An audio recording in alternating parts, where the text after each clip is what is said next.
Thank you, Mr. Drew. We'll start with Mrs. Kusi for 6 minutes, please.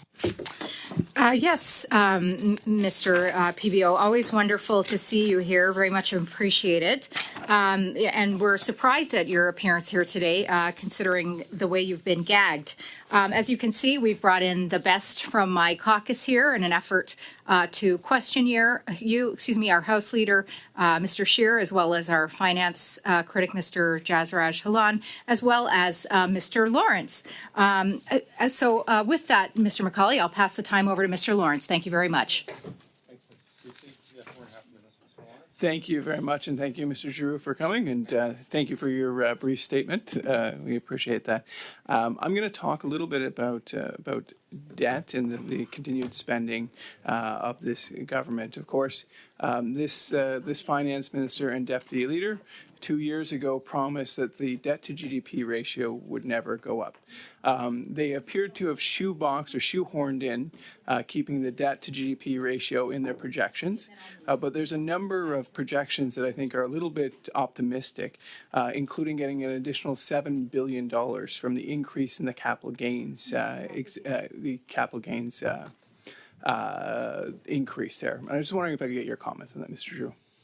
Well, it's something that we have not estimated independently yet. I mean, the revenue raising capacity of the increase in the inclusion rate of the capital gains. However, it's quite possible that the revenue raised in the first year of the measure will indeed reach that $6.9 billion, especially considering that the measure was announced 2 months in advance. So it leaves time for some types of transactions to be materialized before the higher inclusion rate kicks in. It's not the case for real estate transactions, of course, but for stocks, for example, it's quite possible that the number of transactions spikes in anticipation of that increase. What that means is that the revenue of the outer years, so year 2 and forward, and that's less likely, or it's not certain that it will be at that level, given the number of transactions that are likely to have been advanced in time.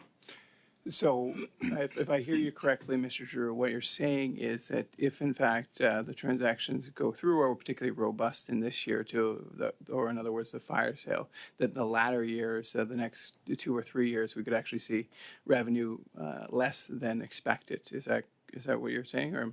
It's quite possible, and that's why the profile, as laid out in the budget, has that bump in the first year, followed by significantly less revenues in the outer years, in anticipation of a higher number of transactions between budget day and June 25th, when the higher inclusion rate kicks in. The other thing I wanted to talk to you a little bit about the capital gains, the revenue expected. The former Liberal finance ministers have actually contemplated that when they brought down the capital gains exemption from 75 to 50, Mr. Manley, that they actually saw an increase in revenue. And isn't it possible that even though the rate goes up, the revenue may stay flat or even decline because of the dynamics of the economy? It's possible, and we refer to that phenomenon as elasticities of tax measures. So if in anticipation of lower taxes, there could be investment decisions that are changed, and more investment flowing into Canada, depending on the exact profile of these investors. But it's not a phenomenon that is very well understood or easily predictable, given the volatile nature of capital gains tax revenues. Thank you for that. And just a little bit further on that as well, a number of venture capitalists and other investment organizations have even gone so far as to call the capital gains tax a tax on innovation and a tax on investment. Could you see, and I know it's the scope of it might be difficult to predict, but is it reasonable to think that it might have a dampening impact on investment in Canada by increasing the inclusion rate of capital gains exemption? It's quite possible. However, there are a few things happening at the same time. There's the lifetime capital gains exemption on small businesses that is being increased.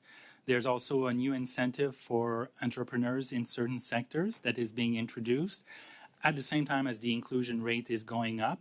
So there are many things at play. So it's quite possible that the innovation aspect will not be affected for smaller businesses, but also negatively affected for most, if not all, of the other sectors, those that trigger capital gains inclusion or capital gains higher than the thresholds. Thank you very much, Mr. Drew.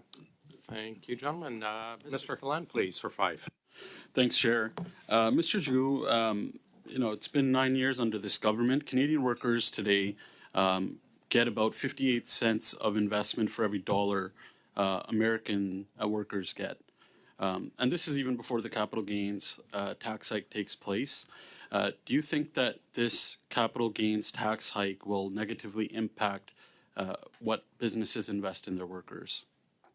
It's quite possible, given that the inclusion rate will increase for corporations, but it's also introduced at the same time as the lifetime capital gains exemption is increasing for small business owners, and at the same time that there is a new exemption for certain types of entrepreneurs. However, for larger businesses, there is no such exemption, and it's quite possible, knowing that the behavior of businesses is dependent on the overall tax rates they pay, it's quite possible that the amount of investment will be lower, other things being equal.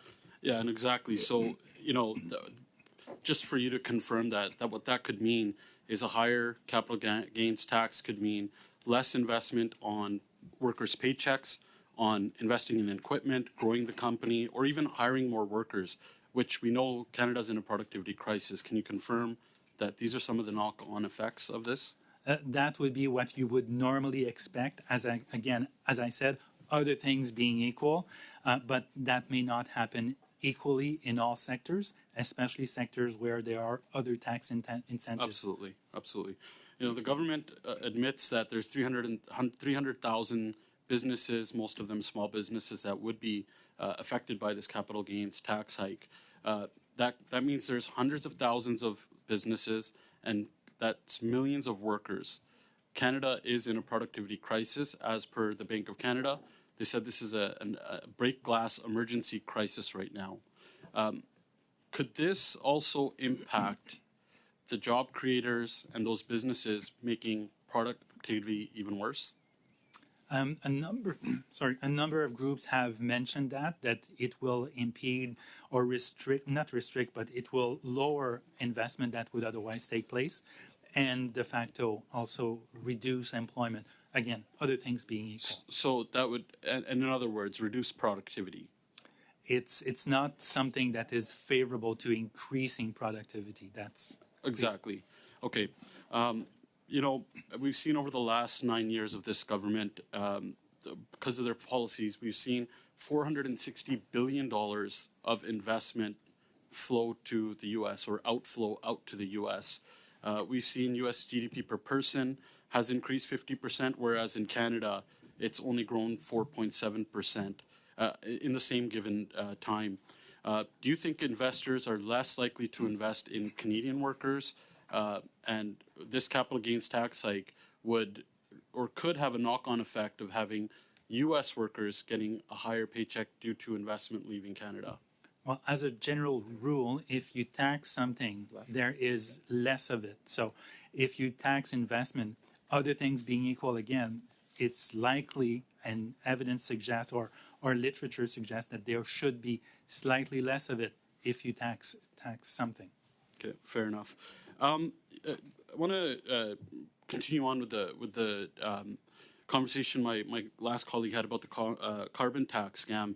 When the report was released, it was admitted that about $25 billion is what the hit to the economy would be because of this carbon tax scam.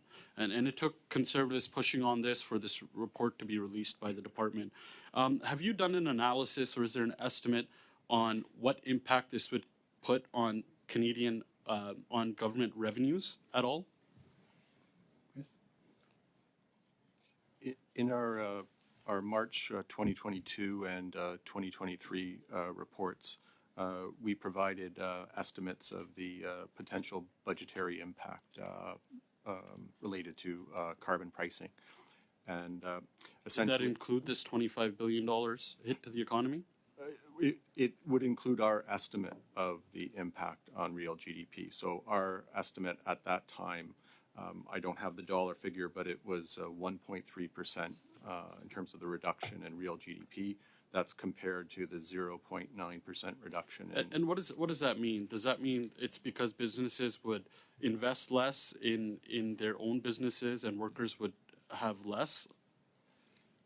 It's essentially that reflects the economic impact of the distortionary tax of related or the distortion created from carbon pricing. So households having to Less. shift. I just have one quick last question. I just wanted to confirm one more time that given even this report, given all the information we have today, including whatever error, which I think was corrected by you rightfully, Mr. Giroux, that at the end of the day, that a majority of households will be worse off when you factor in the economic and fiscal impacts of the carbon tax scam. We know it's true if you factor the fuel charge and the output-based pricing system. We are in the process of updating our analysis to isolate the impact of the fuel charge. But that conclusion will not change, in your opinion. Thank you, gentlemen.